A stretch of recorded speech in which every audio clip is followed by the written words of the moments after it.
Hi, I'm Rahel Philipose and you are listening to Three Things, the Indian Express news show. In this episode, we talk about the arrest of an Indian immigration agent who allegedly prepared fraudulent documents for Indian students who wanted to study in Canada. We also give you a quick update on the flood situation in Assam. But first, we talk about India and the US. On Saturday, Prime Minister Narendra Modi concluded his 3-day state visit to the United States. And even though he has visited the US 7 times before, this was his first state visit.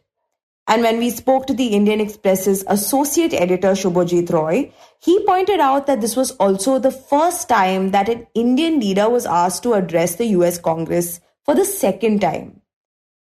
In the past, Indian Prime Ministers have addressed the US Congress, but none of them have been asked to speak for the second time. And there was like a handful of leaders, world leaders, who have addressed the US Congress twice. So Prime Minister Modi got this opportunity. So that's why that's also a significant point to be made about this particular visit. And overall, the relationship has sort of moved in the last 2 to 3 decades, and it has had its challenges. It still will have its challenges, but this is really a high point in the relationship where the two sides sort of almost have a very high level of strategic trust, where India is not an ally of the United States, sort of bound by an agreement or a treaty, but it is the closest sort of alignment that the Indian government and the American government, Indian establishment and the US-American establishment, they've had in the last 2-3 decades.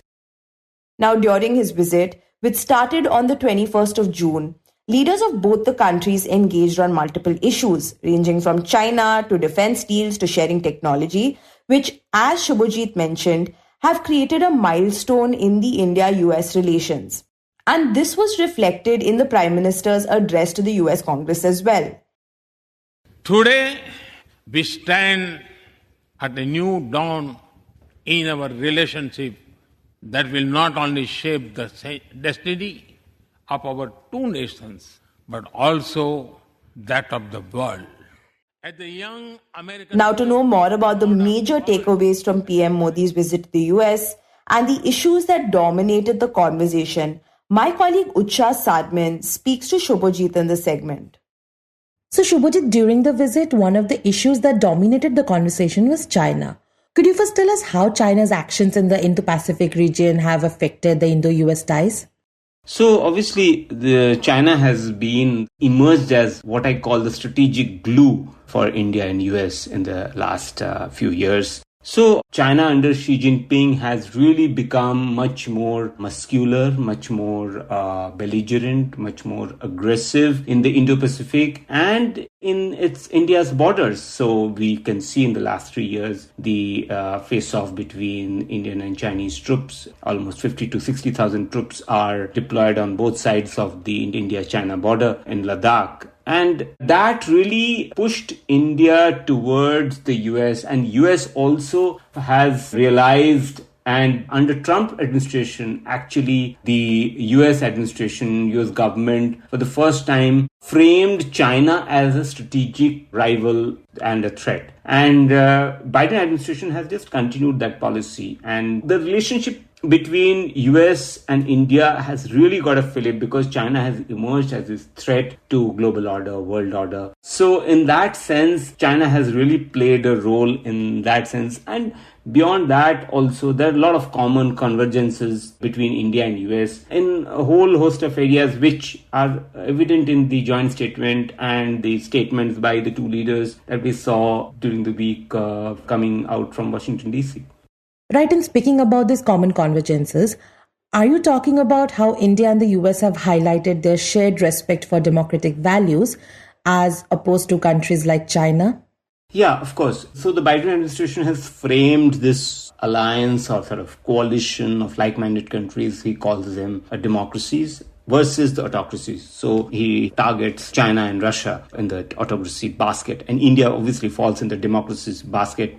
I mean, there are a lot of imperfections, flaws that in both US and India have in their democratic systems, traditions, but they group together, band together as democracies. So in that context, when Prime Minister Modi made that comment that dark clouds of coercion can be seen in Indo-Pacific, and he also sort of said that democracies matter and democracies deliver. The US is the oldest and India the largest democracy. Our partnership augurs well for the future of democracy. So from that context, if you really see, the two leaders were on the same page, and this is the sort of farthest that the Indian leader or the Indian government has gone while framing India as a fellow democracy vis-a-vis China, which is a sort of an authoritarian regime and a government which violates rules-based order, global order. So, it was a very sort of clear positioning where India stands. This is the most West or strategic embrace of the US establishment that has happened this time during this particular visit. Okay, but even if India embraces the US establishment or the West, there is a point of contention between India and the West regarding our relationship with Russia. In fact, India's initial stance on the Russia-Ukraine war did make some of our Western allies uneasy. So did that in any way overshadow this visit?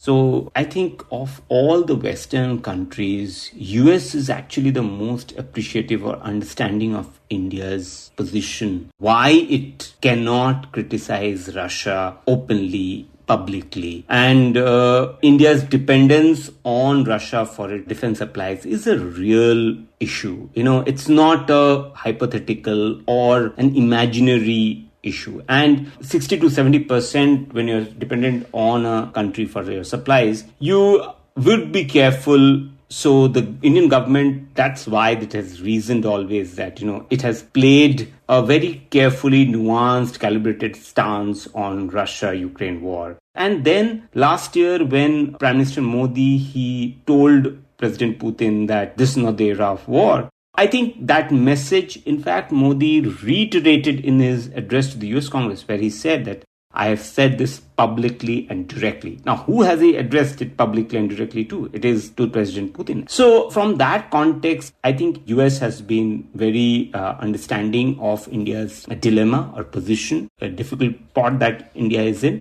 So there have been divergences, but I think there has been appreciation of where India is coming from. India is coming from its own history, own circumstance, when nobody else, including the US or the West, did not share technology or provide arms during the Cold War. As you would recall, India was dependent on the Soviet Union for its arms supplies. So this dependence is a legacy issue. Right, but now we are seeing India diversifying and the US also seems ready to share its defense technology with us. For example, during this visit, the American corporation General Electric announced it has signed an agreement with India's state-owned Hindustan Aeronautics to make fighter jet engines for the Indian Air Force. And they will also transfer the technical know-how to India. So could you talk about what kind of significance this will have for the country? Yeah, so the technology transfer is actually the element of this particular deal, because for all these years, like for 50 years almost, India was under a technology denial regime. So Indian scientists were innovating, trying to source it from Russia, obviously one of them was one of the suppliers of technology. And so it was really left to the Indian scientists, innovation, learning, indigenously trying to. But US still has the most advanced technology in most systems. So US agreeing to transfer technology is actually the beginning of the end of the technology denial regime, which is very significant if you see from where India was, say, even 20 years ago to where it has moved. So that's why I say that the trajectory and arc of this particular relationship, defense relationship, has really moved. It's moved from a purely buyer-seller relationship to a technology transfer relationship now. Countries transfer technology to other countries who they trust most.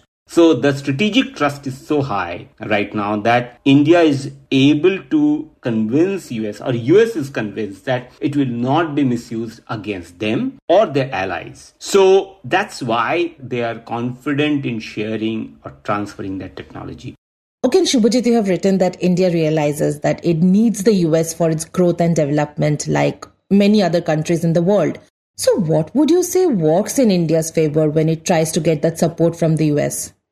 Well, there are very many things. One is obviously India is a fellow democracy and US really sees India as a partner in that. China, we have already discussed, is a strategic clue. Then there is a large Indian diaspora community, in Indian American community. Indians also studying, working, living in the US. And they've all moved up the value chain or the ladder in the US society, US system. So the penetration or the reach and access that Indians have, Indian system has, is unparalleled right now.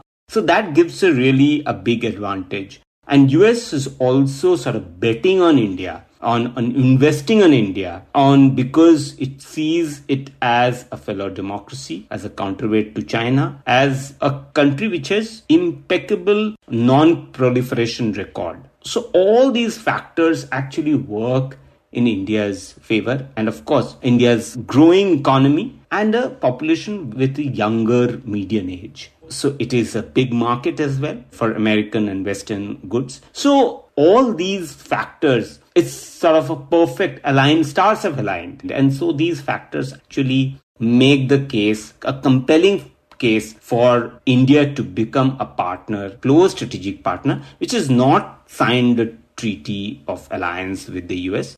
But alignment is, I think, the closest so far. Right, so this has been a positive visit and a milestone for India and US's relationship. And the visit also gave us a lot to look forward to. But Shubhajit, the US Democratic Party and the Biden administration have often flagged human rights issues in India under the current government. And in fact, this time, leaders like Ilhan Omar and Rashida Tlaib even boycotted Modi's address to the US Congress. So will that pose any kind of challenge to the India-US relations? Absolutely. US sees India as a democratic partner. So India's democratic traditions, credentials have to be at a superior level. So state of India's democracy is watched very closely by the US government, US Congress. And you rightly said that, there are almost 75 members who signed for boycott of the address by Prime Minister Modi. But having said that, US administration is, I think, very clear about one thing, that they see India as a strategic partner, as an important strategic partner. President Biden, I think, summed it up very well. He said that, the India-US relationship is in a different space than a US-China relationship because of the democratic values that India has. And so we respect each other, we talk to each other, we can talk to each other, even if we disagree, we can talk to each other. And US has been very clear that we are not into lecturing India on these human rights issues because US itself is facing challenges in its own democracy as well. So, of course, India's traditions will be watched, observed, and that is a key determinant of India as a strategic partner. But India's values also as how strong it is economically, how well positioned it is in terms of ideologically vis-a-vis China. So all these factors are also kept in mind by governments in its calculus when they make decisions on who is the most trustworthy strategic partners. So from natural allies to strategic partners to now we're talking of what is called the trusted geographies between the two countries. Right, and Shubhajit, what would you say we can watch out for in terms of the relationship in the coming years? So, this particular visit, the substance is very high. And the joint statement itself said that it spans from seas to stars. So that actually phrase really captures it. And this particular visit, actually, the two major areas where there's been movement and there's been outcomes you can see which are being talked about are defense where we've discussed earlier, and second is technology. Because these are the two things that really matter in the new contemporary times. And then there have been a lot of other areas also: education, people to people, health, technology, defense, space. So I think these are things that one has to watch out for how they develop, or whether they just still remain a joint statement. And I think one marker for me is that the Indian Prime Minister spoke about US being India's major defense partner, and there is no repercussions back home in India, and no opposition leader is saying India is selling itself out to the US. So that is a change. Say, for example, 20 years ago, if an Indian Prime Minister would have said something like that, there would be political hue and cry possibly in India. But today,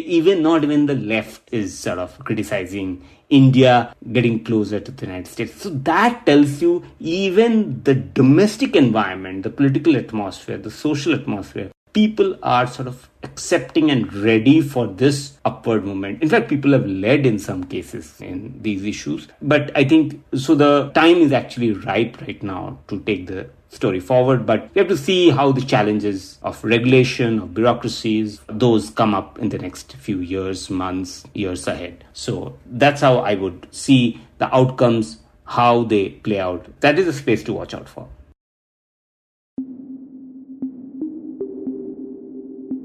And next we talk about the arrest of a Jalandhar-based Indian immigration agent named Brijesh Mishra, who allegedly prepared fraudulent documents for Indian students who wanted to study in Canada.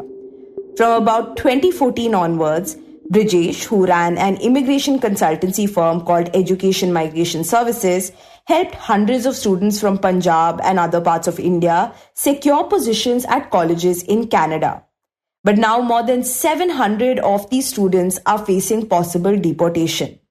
The Indian Express's Anju Agnihotri Chaba breaks down his modus operandi.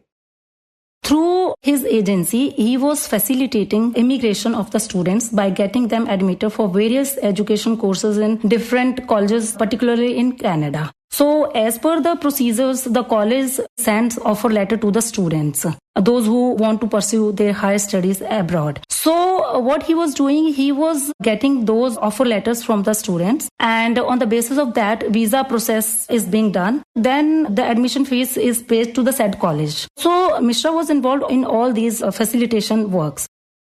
And so it was on the basis of these offer letters that Indian students were able to secure their visas and move to Canada for their higher education.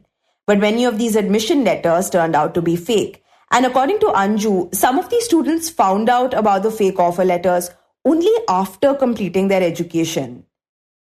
Because when they applied for the PR, permanent residency, so then they got the letters from Canadian Border Services Agency that the offer letters of the colleges on the basis of which they got or they had obtained admission, they were fake. In fact, what had happened initially when the students went to Canada and when they landed there, Brijesh Mishra would call students immediately upon landing, and he used to tell them that there is no seat available in the said college which had given offer letter to them. And he would suggest them to get admission in another college or wait for 6 months to study in the same college when the next session would start. So students, they used to say that why would they waste 6 months? So they prefer take admission in some new colleges.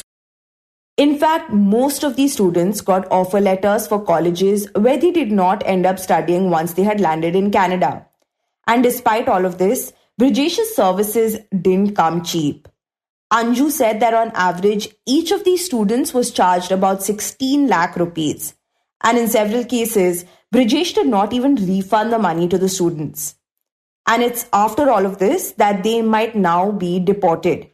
More than 700 have received deportation letters from the Canadian Border Services Agency or CBSA after their admission letters were found to be fake.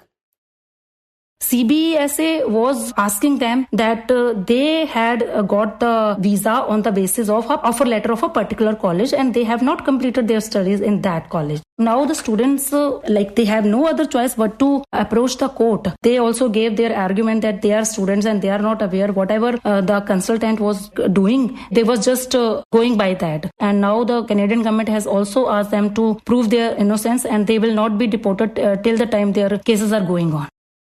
And as for Brijesh, He was booked by the Jalandhar police and went missing for several months after the scam came to light earlier this year. Police also issued a lookout circular against him in the month of March itself when the scam came into light. And since then, the police has been trying to arrest him here, but he was not here. He was already sitting in Canada or also visiting between Canada and America, which the police told us. Ultimately, Brijesh was caught by the Canadian Border Services Agency this month while he was trying to sneak into the country. And on Friday, the CBSA finally filed charges against him for allegedly issuing fraudulent admission letters to prospective students. We came to know that Canadian Border Services Agency has arrested him and also his company, which he was running in Jalandhar. The license of that company was also cancelled by Jalandhar District Administration. And Anju says this isn't the first time Brijesh has landed in trouble with law enforcement agencies. The last time too, he was apprehended for forging documents. Mishra has been accused of illegal practices earlier also. As per the records with the Jalandhar police, in 2013, he was arrested for forging documents to send students abroad. And that time, he was running an immigration company called Easy Way Immigration Consultancy. That time, he was arrested. His office was raided and police seized cash, passports and rejected files of the students from his office. And surprisingly, it happened in the year 2013. And the very next year, he opened another company. And the Jalandhar police or Jalandhar district administration or Punjab government, they have not blacklisted him. And he took the advantage of that thing. And he opened another office called Education Migration Services in Jalandhar itself in the year 2014. So he had a black past, and despite that, he was running his business in Jalandhar since 2014 till March 2023, till the time this scam got unearthed.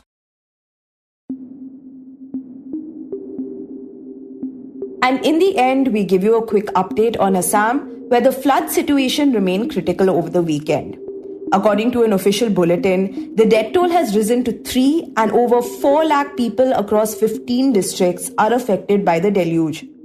Officials also said that the water levels have begun to recede in some areas.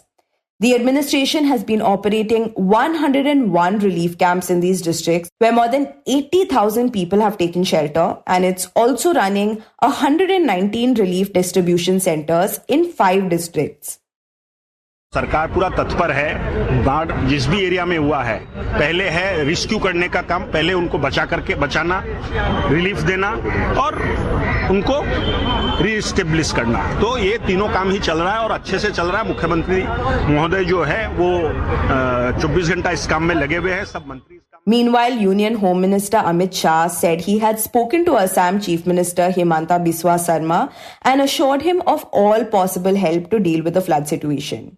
He tweeted, and I quote, "Due to heavy rain, the people in parts of Assam are braving a flood-like situation. I have spoken to CM Shri Himanta Biswa ji and assured all possible assistance," unquote.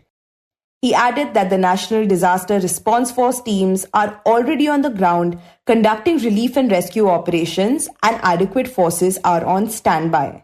On the other hand, the Assam Chief Minister said that the government is on high alert and is providing all assistance to the affected persons. According to the Assam State Disaster Management Authority or ASDMA, more than 1,000 villages have been inundated and over 8,000 hectares of crop areas have been damaged across Assam. बहुत सारा तकलीफ, खाना पीना का तकलीफ, कोई भी सामान यहाँ का जाने का कोई भी रास्ता नहीं, बाजार जाने का। काल से तो कुछ लोग भूखा ही रहेगा, ऐसा हुआ। The floods have resulted in the breaching of 4 embankments in Darang district, and 15 others have been damaged in Nalbari, Golaghat, Kamrup and Biswanath. In addition, 157 roads have been affected and there has been damage to a bridge in Dhubri. Landslides have also been reported in Karimganj district due to heavy rainfall. Assam experiences several rounds of floods every year, primarily affecting lowlands and riverine areas. However, this year's flooding has been particularly severe. The occurrence of such mega floods is not predictable and depends on various factors such as unusually high rainfall and the failure of critical embankments. Besides the toll they take, such floods can adversely reconfigure the landscape. You were listening to 3 Things by the Indian Express. Today's show was hosted by me, Rahel Philipose, and written and produced by Utsa, Sarmin, Shashank, Bhargava, and me, Rahel Philipose. It was edited and mixed by Suresh Pawar. If you like the show, then do subscribe to us wherever you get your podcasts. You can also recommend the show to someone who you think will like it. Share it with a friend or someone in your family. It's the best way for people to get to know about us. You can also tweet us at Express Podcasts and write to us at podcasts@indianexpress.com.